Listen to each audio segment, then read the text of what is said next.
Monday, April 1st, 2024 marks the effective date of a brand new California law that's going to raise your cost of living and destroy jobs. And no, this is no April Fool's joke. Coming up, we'll tell you what's going down and how you can fight back.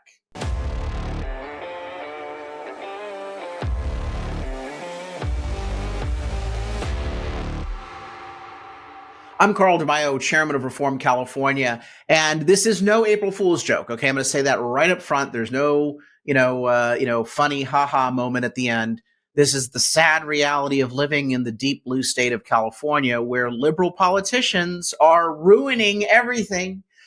On April 1st, 2024, a new California law takes effect that will increase your cost of living and simultaneously destroy tens of thousands of jobs.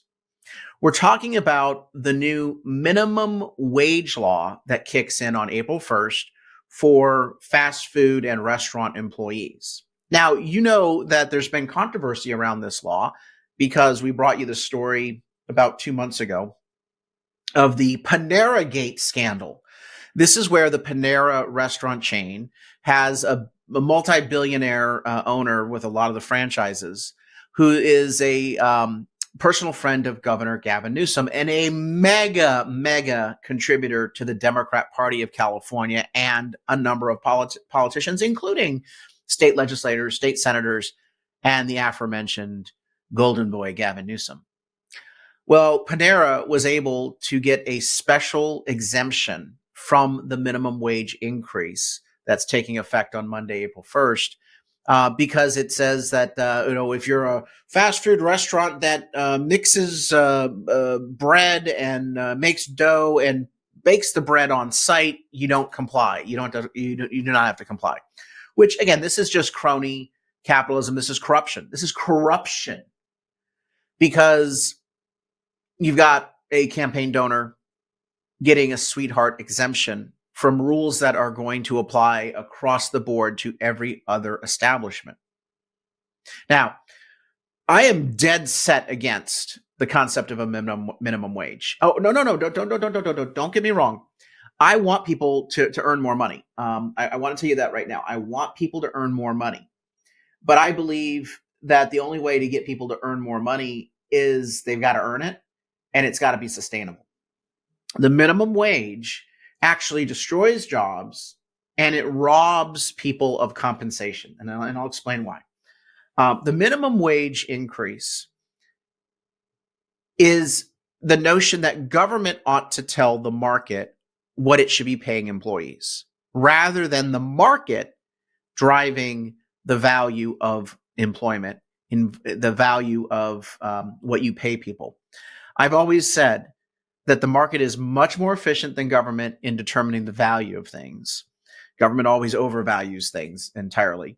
The best way to set wages is to have employers talk to employees, prospective employees, and current employees, and discuss what value the employee brings to the job. And the employee should be asking for whatever they think they can get. And I always encourage people, shop around. Go out and apply for other jobs. Look at what other people are being paid. Improve your skill set. Show your employer that you are value added, because any smart employer is going to know if they've got a superstar, if they've got a good employee, they should do everything they can to keep the employee. And employers are not dumb. They know the value of an employee. They know that they don't want someone good walking away because they're just too unwilling to pay what the person's worth. I've always said, if you think that you deserve more and your employer doesn't give it to you, well, then you should go somewhere else and get more. Plain and simple.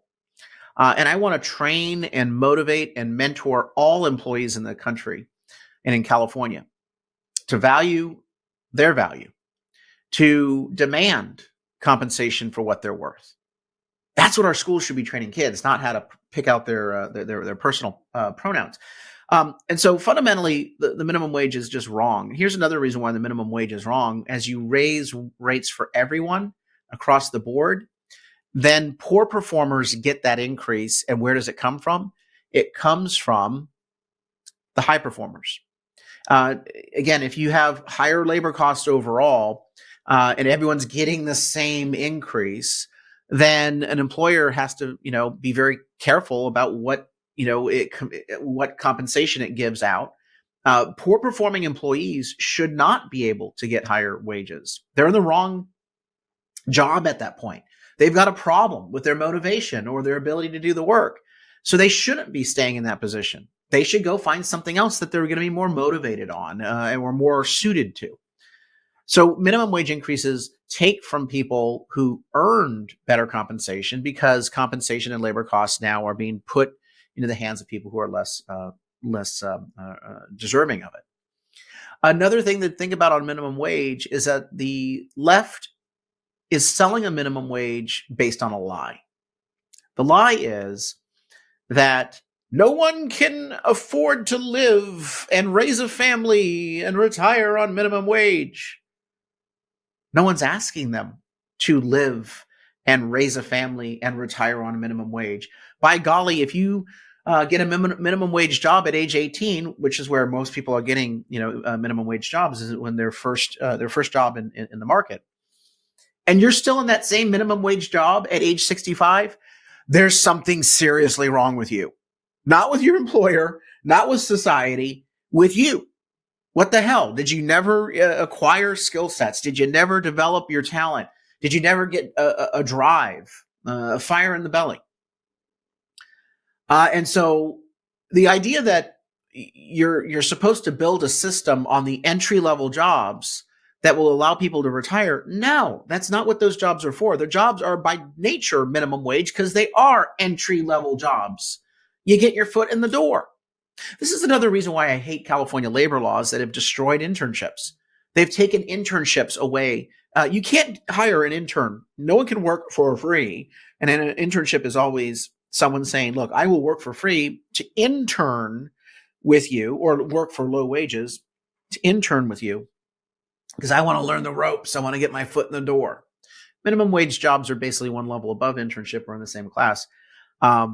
But we're taking those away from these young, aspiring, first-time employees, people wanting to break into an industry or market. By eliminating minimum wage jobs or internships, you're robbing them of that first experience. So the notion that we build rules around the false concept that you should get a minimum wage job and that minimum wage job should be sufficient to, retire on. No. You get your foot in the door, you learn some skills, and you get promoted. You get a salary increase. You're no longer in the minimum wage level. The final point on minimum wage that is particularly galling is that it doesn't work. The whole concept behind a minimum wage is that the cost of living is so high that we have to raise wages so people can keep up. What happens when you raise the minimum wage? Wait for it. The cost of living goes up, because employers don't just have like a pot of money in the backyard. Oh yeah, I'll go to that unicorn that farts out gold bullion. No. Employers, when they are hit with a cost increase, like a minimum wage hike, have to do one of two things: eliminate employees, eliminate jobs through automation, technology, or just business process reengineering and thinning the herd. Or two, raise prices. And all too often they're doing both. They're both destroying jobs, eliminating jobs, as well as raising prices. Remember, a lot of these companies are operating in multiple states, and they are operating in multiple countries. So a lot of the companies that are hit with a minimum wage increase are looking how to use technology to lay people off, so automation, or go and shift the jobs to other parts of the country. Companies don't have to do all their work in California. In fact, in a telecommuting world, it's easier now for companies more than ever to offshore, outsource, or move jobs to other states. So we're taking jobs away from the very people who are struggling to make ends meet. It's insane. But the price increases are real. You see a minimum wage increase go into effect, and yes, the costs are passed on to consumers. We've already seen this in the form of these surcharges that are added to various bills in restaurants, because we're about to talk about this restaurant law and the minimum wage issue there. But the surcharges, and they say because of increased operating mandates on our workforce, we are charging 2% more. And of course, there's been litigation over that, and rightfully so, by the way, because I believe in honest pricing and truth in advertising. But what you have here is a situation where the evidence of price increases and passing on higher costs to consumers is overwhelming. This is not a theory. This is a reality. And that's why people who peddle minimum wage increases, as seductive as it may sound to some people, it's a lie. It is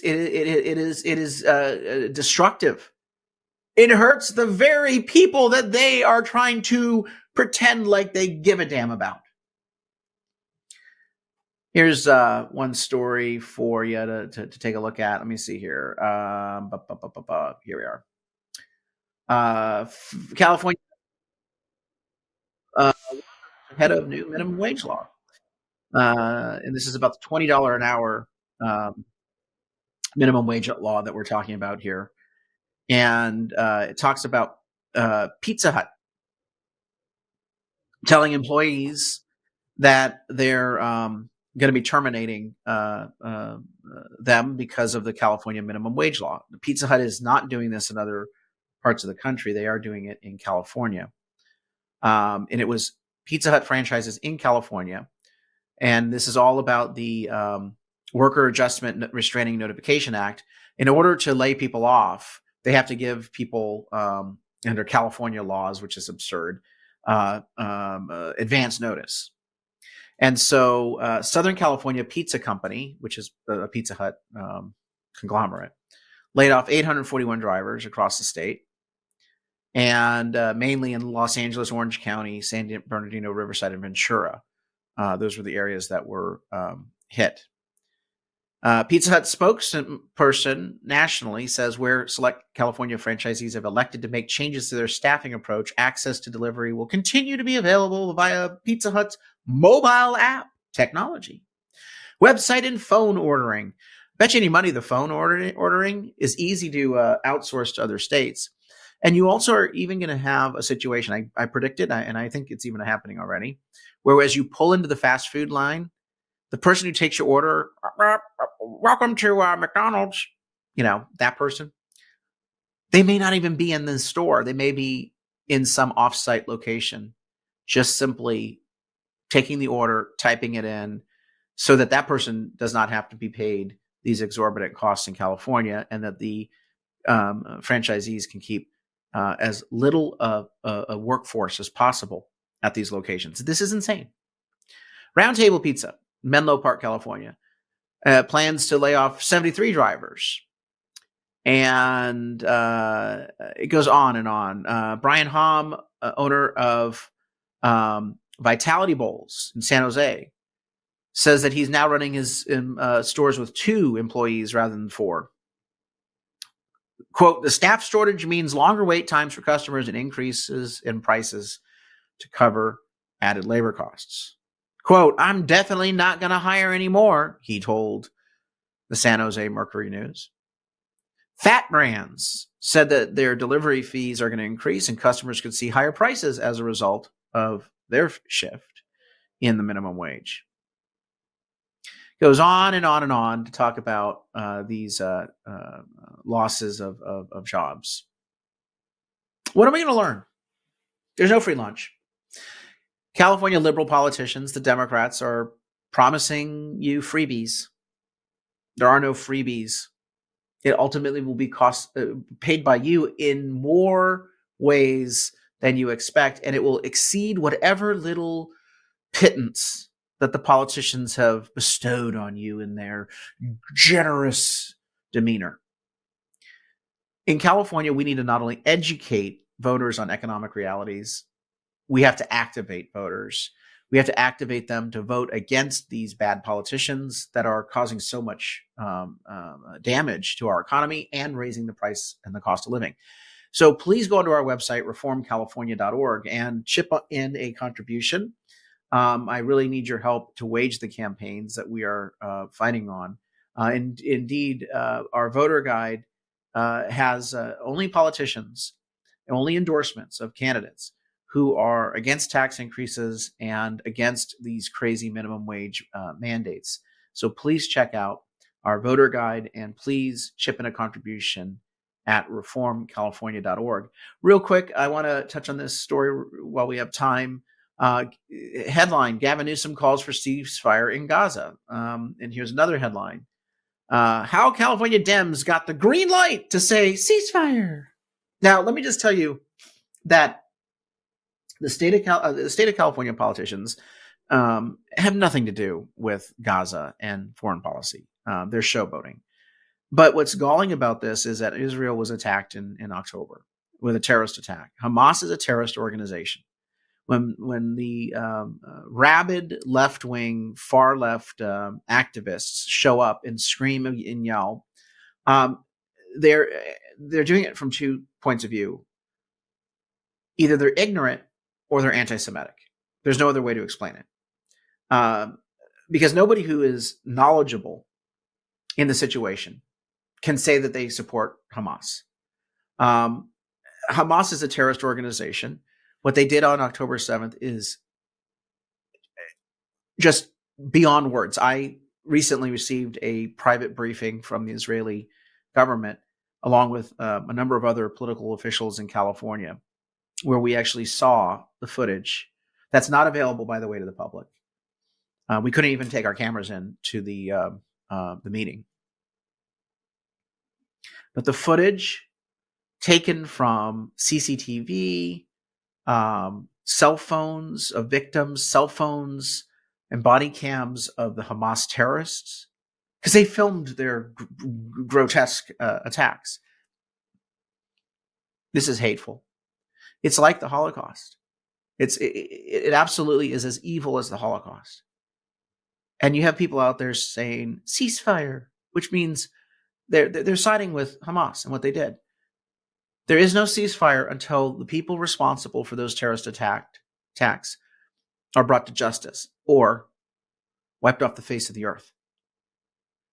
But Democrats are bowing to this militant far-left base. It is insane. If you care about the Palestinian people, then you should be doing calls and protests for the removal of Hamas, the liberation of Palestine, not from Israel. Israel doesn't want anything to do with the Gaza and West Bank. They want to be left alone. They just want their security. They want to live and let live. You do your thing, we do our thing. But that's not what Hamas is allowing. Hamas is a military terrorist organization hell-bent on eradicating the Jewish people, and from the river to the sea, they want to take over everything. It is clear. Now you have Democrats who are siding with this madness, this anti-Semitism, this ignorance. And the story from Politico is that Democrats are now calling for ceasefire, joining in with these militant voices. Why? Because they're afraid of their base. They're afraid of the base. And they're basically saying, well, enough time has passed. It's time for a ceasefire. Time? I'm sorry, but if you have a terrorist organization that has done this much damage, there's no time. There's no time limit. However long it takes, you eradicate them. You take them off, take them out of power. You liberate the Palestinian people. By the way, I really think that one thing that we are missing here in the discussion on Palestine and Gaza and Hamas is that the Palestinian people are victims, not of Israel, of Hamas. And so we should be saying, yeah, Hamas should be eradicated. They should be killed. They should be brought to justice. I mean, was there a time limit on bringing people to justice from the Holocaust? People were hunted down 30, 40, 50, 60 years later, and rightfully so. There's no time limit here. With the passage of time, we now can say, ceasefire, let them go. Don't go after them. The Democrat Party, they're now standing with anti-Semites. It's because they can't say no to their militant, far-left, anti-Semitic base. That's the truth. And had Newsom called for a ceasefire back in October, it would have been more controversial. But now he calls for it. Again, the passage of time. Passage of time doesn't change what's right. That does it for us. Continue to get updates from us every day at 5 o'clock. If you want to make sure that you don't miss an episode of this show, please subscribe to this channel and smash that notification button. Until next time, Carl DeMaio, Chairman of Reform California. Help us break through the censorship of the liberal media. Like this video, subscribe to this channel, and smash that notification button so you can stay up to date on all the developments in California news and politics. Also, please visit the website, reformcalifornia.org, for ongoing news coverage and to join one of our campaigns in the fight to take back our state. If you can, please sign up as a volunteer or chip in a contribution. This episode of Reform California with Carl DeMaio, paid for by Carl DeMaio for State Assembly 2024.